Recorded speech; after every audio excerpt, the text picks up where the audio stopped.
This Saturday, the United Kingdom will witness the coronation of King Charles III and Queen Camilla, the first coronation in more than 70 years.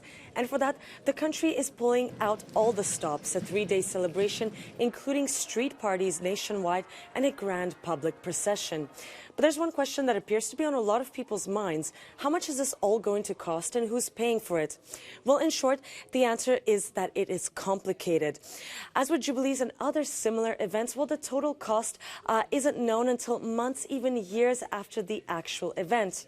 But according to the organizers of the ceremony, well, the estimated coronation will cost approximately 113 million euros. And because it's a state event, well, taxpayers are footing the bill. The late Queen Elizabeth's coronation cost £1.5 million back in 1953. That's the equivalent of 56 million euros in today's money. And the higher price tag this time for Charles's coronation is mostly due to security, especially when it comes to potential risks of terrorist attacks, which wouldn't have been such a big issue back in the 1950s. But as the UK suffers a cost of living crisis, people on social media, such as, for example, this Twitter user, have been quite angry that the royal family is organizing a lavish event.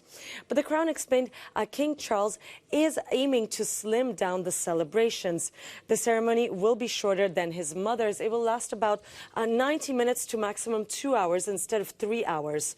Charles is also inviting fewer people, approximately 2,200 foreign leaders, compared to the more than 8,200 guests who attended Queen Elizabeth's coronation back in 1953. In addition to that, King Charles will also opt out for a military uniform instead of a custom-made and very expensive coronation outfit.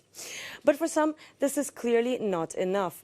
Graham Smith, the CEO of the anti-monarchy group called Republic, said that the coronation was an expensive pantomime, and he expects it to cost more than 280 million euros for taxpayers. But for some royalists, this is all worth the money. They argue that the worldwide TV rights for the ceremony will cover the costs, as well as all of the tourists who will travel to the UK for the ceremony. But according to the consulting company Brand Finance, the wedding of William and Kate brought in more than 1.5 billion euros for the British economy in 2018 alone.